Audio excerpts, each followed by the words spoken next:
Hello, Capricorn, Sun, Moon, Rising, and Venus signs. Kamusta kayo? Sana pa nasa mabuti kayong kalagayan. Welcome back po sa Star Tarot. At kung bago kayo rito, welcome din po kayo. Please subscribe, like, share my videos, and leave me a comment po kung naka-resonate kayo. Salamat! First message po ninyo is for general life, and we have 7 of Pentacles. Ayan. So, kung ano yung vision ninyo, kung ano yung heart's desires ninyo, pinagtrabahuan ninyo, kasi kung ano itong in-envision ninyo, you already have put your time, effort, and energy into this, no? Talagang ginawa na ninyo ng paraan na maisa katuparan nito, no? But now, yung vision ninyo, hinihintay pa rin ninyo ito na mag-come to fruition. But, ang importante, ang mahalaga, you did what you can already, no, para makalapit kayo doon sa pag-achieve, no, ng kung ano man ang bagay na ito. Kaya yun ang maganda, no. So there is a promise, no. 7 of Pentacles energy has a promise na kung ano yung ini-envision ninyo dito will come to fruition. At yun nga lang, hindi natin alam kung kailan, ano. Only God knows kung kailan niya ibibigay ito. But there is a promise na it will come to fruition, no? Meron dito siguro kailangan lang na pag-isipan nyo pa. Baka kasi, baka meron pang kulang, no? Baka meron pang hindi pa kayo nagagawa. Baka meron pang hindi pa ninyo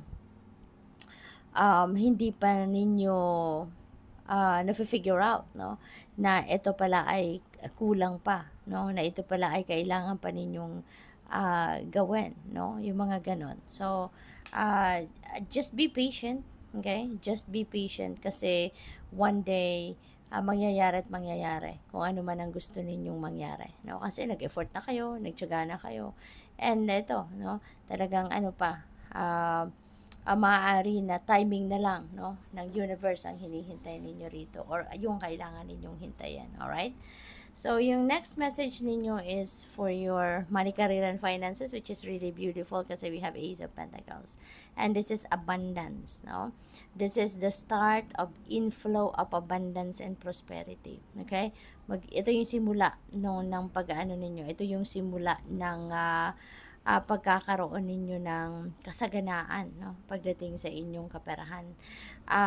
This could be the start of a new job, no, a more lucrative job, pwedeng ganon. Maaaring ito na yung simula ng pagpasok ng swerte ninyo sa pera, sa trabaho, sa career ninyo, sa business, yung ganon, ano, Capricorn. So, there is a new beginning. Nasisimulan kayo dito. You're going to embrace a new chapter in your life. Alright? At siguro sa ngayon, no, kumbaga mababago na din, no, yung takbo ng buhay ninyo, mababago na din yung financial landscape ninyo with the Ace of Pentacles. No? But definitely there is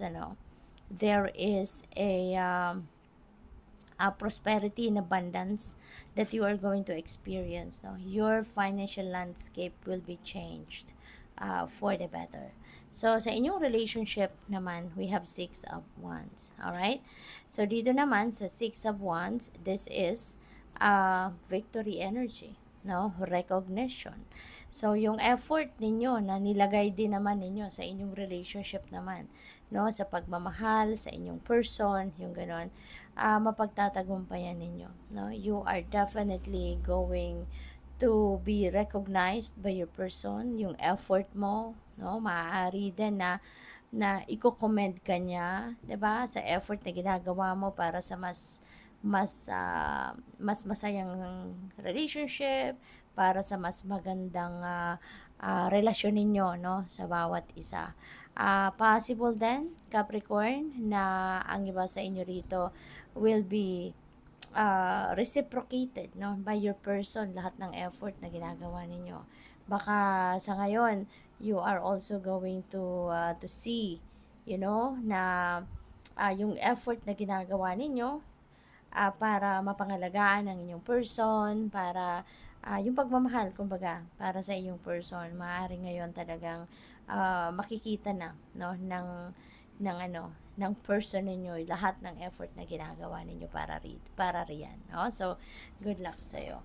So, kuha tayo ng ano, ng additional ng mga clarifiers. And before that, maraming salamat muna for being here. Thank you for subscribing to my channel. At kung hindi pa kayo nakakapag-subscribe, subscribe na po kayo.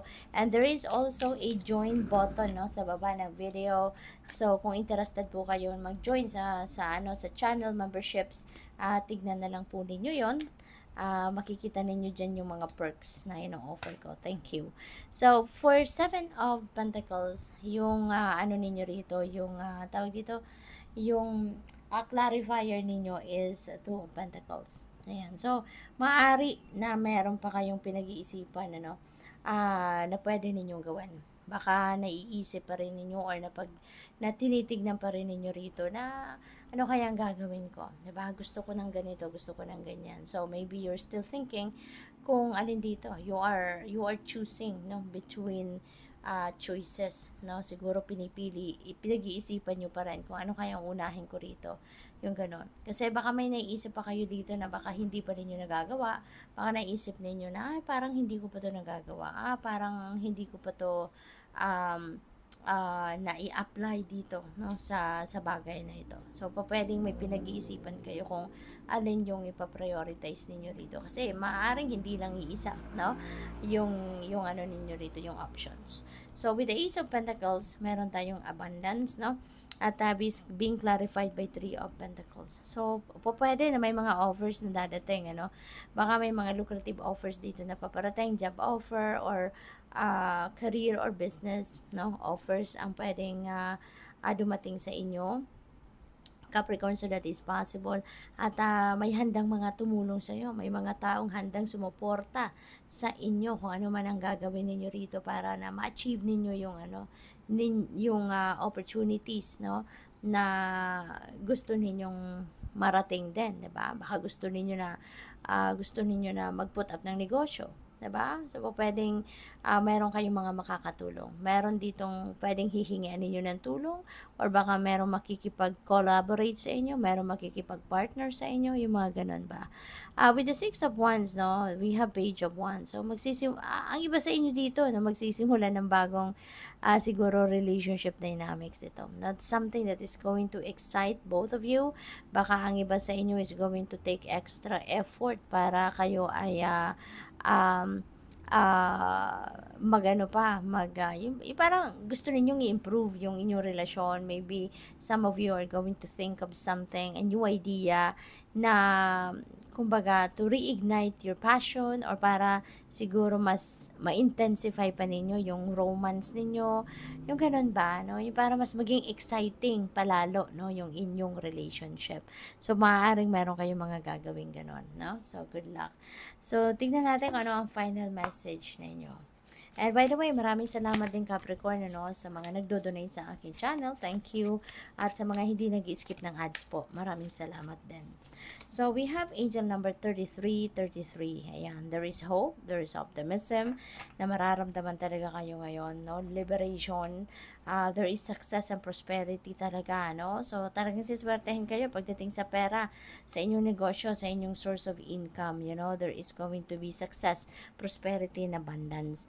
Sabi din dito, the problems you have today will eventually disappear. This is really a good sign. Kasi, totoo naman talaga, 'di ba? Wala namang walang problema na hindi nasusolusyonan. So, in this case, no, magtatapos na yung problema ninyo. Your guardian angels encourage you to maintain a positive outlook in life since your luck may be about to change. Ayan. So, kapit lang, laban lang, 'di ba? Lagi lang kayong dapat positibo ang iniisip, okay? So that you can expect positive changes in your life, positive situations in your life. So it is time to put to use your captivating energy and inspirational personality. Don't let your ego get the best of you. Okay? Good luck. Thank you for watching. Love and light. Namaste.